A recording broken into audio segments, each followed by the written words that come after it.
9 अक्टूबर 2024 को हमें ये बेबी हुआ जिसका नाम हमने युवांश रखा। लेकिन 2 महीने के बाद हमने ये नोटिस करना शुरू किया कि हमारे बच्चे में वो चीज़ें नहीं हैं जो एक आम बच्चा जैसे गर्दन संभाल लेता है या फिर वो अपने आप जैसे पलटी लगा लेता है, वो चीज़ें उसमें नहीं थी। ये spinal muscular atrophy rare genetic disorder से ग्रस्त है और जिसके इलाज के लिए लगभग 14.5 करोड़ रुपए का एक इंजेक्शन लगना है। थोड़ा थोड़ा भी 10-10 रुपये, 20-20 रुपये या 100 रुपये जैसा जिसकी जेब अलाउ करती है। यदि आप मेरे बच्चे के लिए डोनेट करते हो, आपके इस सहयोग से मेरे बच्चे की जान बच सकती है।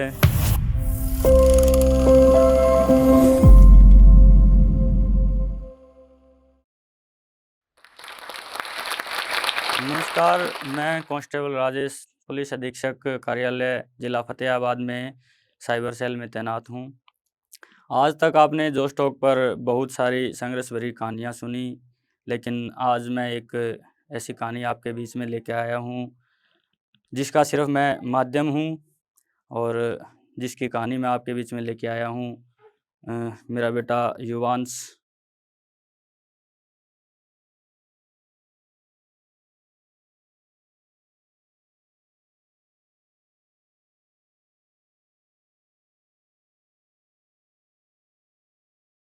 ये मेरा बेटा युवांश है, अभी 9 महीने का है और ये spinal muscular atrophy rare genetic disorder से ग्रस्त है और जिसके इलाज के लिए लगभग 14.5 करोड़ रुपए का एक इंजेक्शन लगना है, जो सिर्फ पूरे वर्ल्ड में एक ही कंपनी बनाती है, नोवार्टिस, और ये बाहर से इंपोर्ट होता है, जिसकी कीमत लगभग 14.5 करोड़ रुपए है।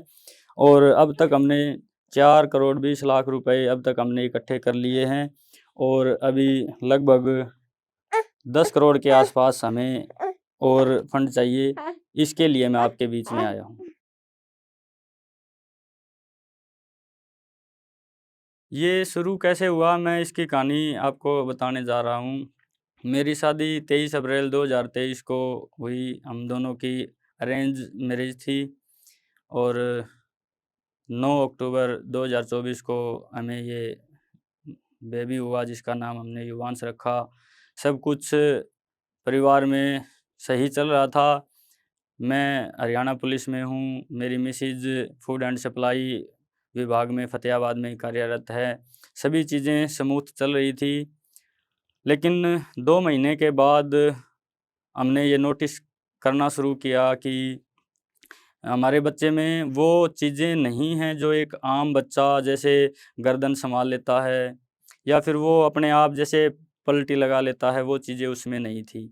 उसके बाद हमने हम डॉक्टर से मिले तो डॉक्टर ने हमें ये कहा कि हम इतना जल्दी कि बच्चे पर कमेंट नहीं कर सकते। तो उसके बाद हमने और वेट किया, लेकिन इस दौरान बच्चे की चेस्ट में से कुछ आवाज़ आने लगी। तो उसको दिखाने के लिए हम डॉक्टर के पास दोबारा गए, तो लगभग 1 महीने तक डॉक्टर की दवाइयाँ चली, उसमें कुछ सुधार हुआ नहीं। हमने डॉक्टर चेंज किया, वहाँ भी हमने बच्चे को लगभग 7 दिन तक एडमिट रखा। कुछ सुधार हुआ लेकिन 100% सुधार हुआ नहीं। तो इसी दौरान मैं हरियाणा पुलिस में हूँ, तो मैं बेसिक ट्रेनिंग के लिए चेन्नई गया हुआ था 2 महीने के लिए। तो डॉक्टर ने ये बताया कि आप बच्चे को हायर सेंटर दिखाइए, पीजीआई चंडीगढ़ या एम्स। तो घरवालों ने मेरे पास फ़ोन किया तो घरवाले ऐसे बोले कि आप डॉक्टर साहब ये बातें बोल रहे हैं। तो मैंने घरवालों से यही कहा कि आप हिसार में आधार हॉस्पिटल है, उसमें बच्चे को दिखाइए और वहाँ से आने के बाद हम हायर सेंटर में चले जाएँगे।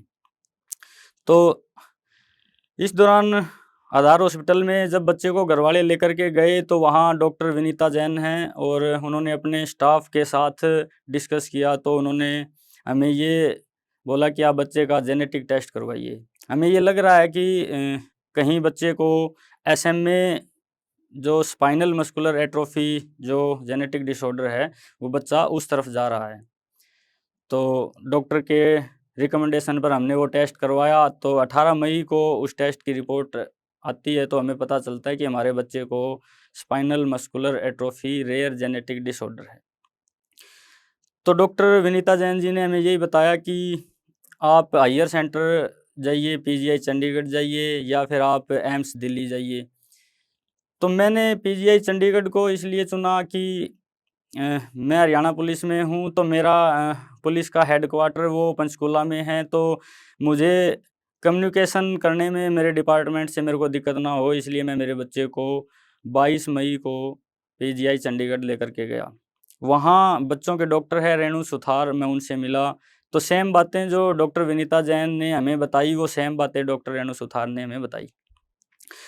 उसके बाद डॉक्टर ने हमें बताया कि इसका इलाज सिर्फ और सिर्फ एक इंजेक्शन है जोलजेस्मा, जिसकी कीमत लगभग 14.5 करोड़ रुपए 1.7 मिलियन यूएस डॉलर है।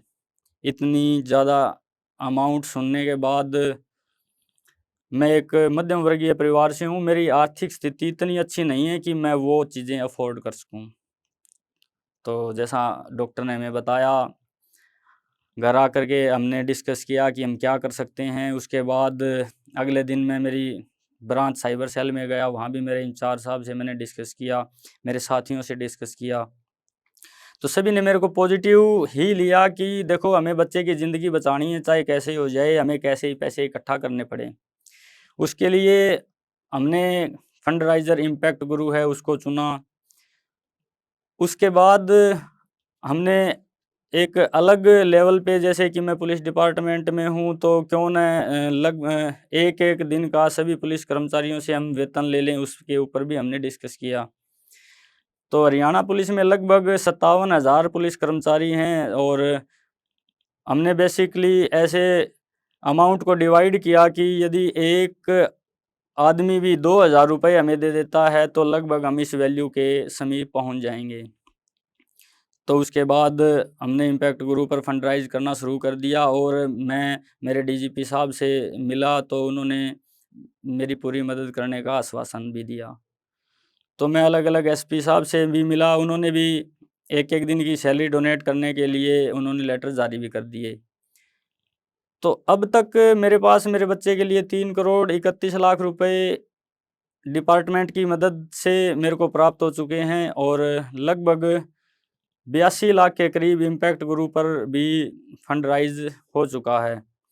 तो बच्चे के इलाज के लिए लगभग 14.5 करोड़ रुपए लगने हैं और करीब-करीब 4 करोड़ 20 लाख रुपए अभी तक हमारे पास हुए हैं। हमारे देश की बहुत आबादी है, तो थोड़ा-थोड़ा भी 10-10 रुपए, 20-20 रुपए या 100 रुपए जैसा जिसकी जेब अलाउ करती है, यदि आप मेरे बच्चे के लिए डोनेट करते हो, तो आपके इस छोटे-छोटे सहयोग से भी आपको छोटा लगता है। ये सहयोग मेरे बच्चे के लिए, ये सहयोग और मेरे परिवार के लिए ये सहयोग बहुत मायने रखता है।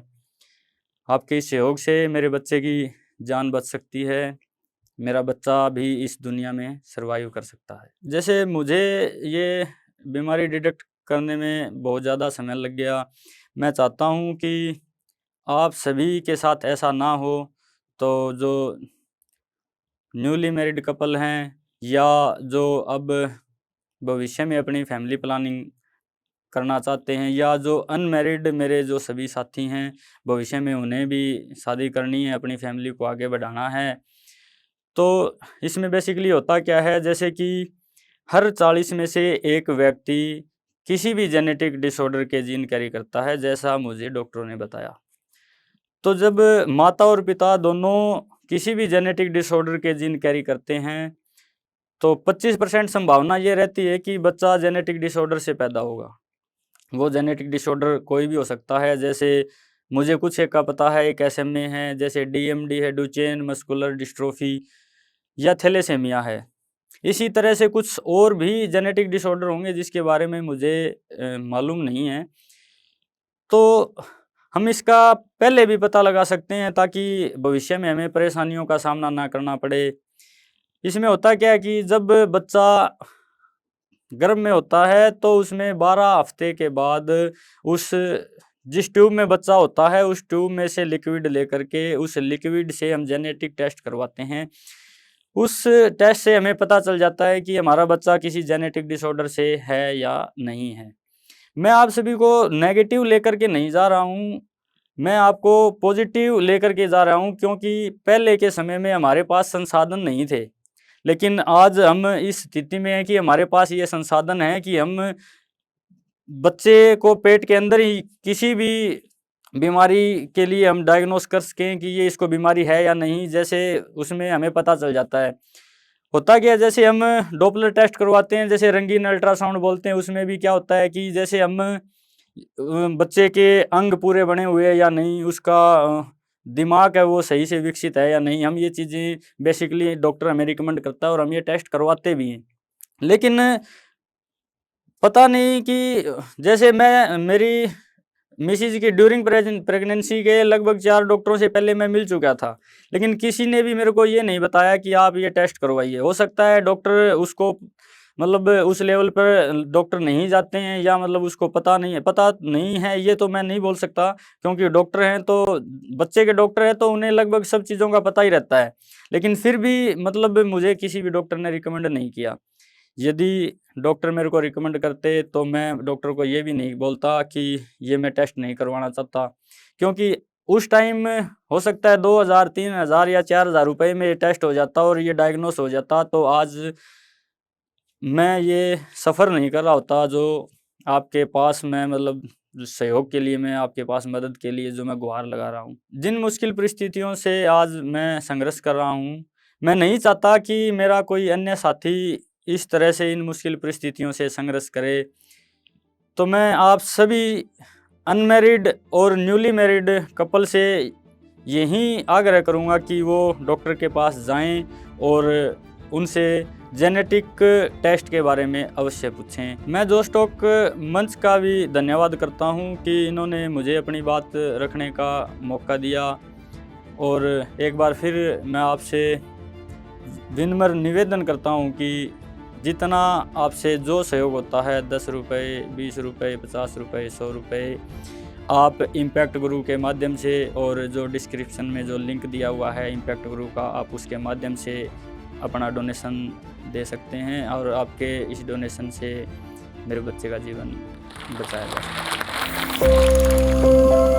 है।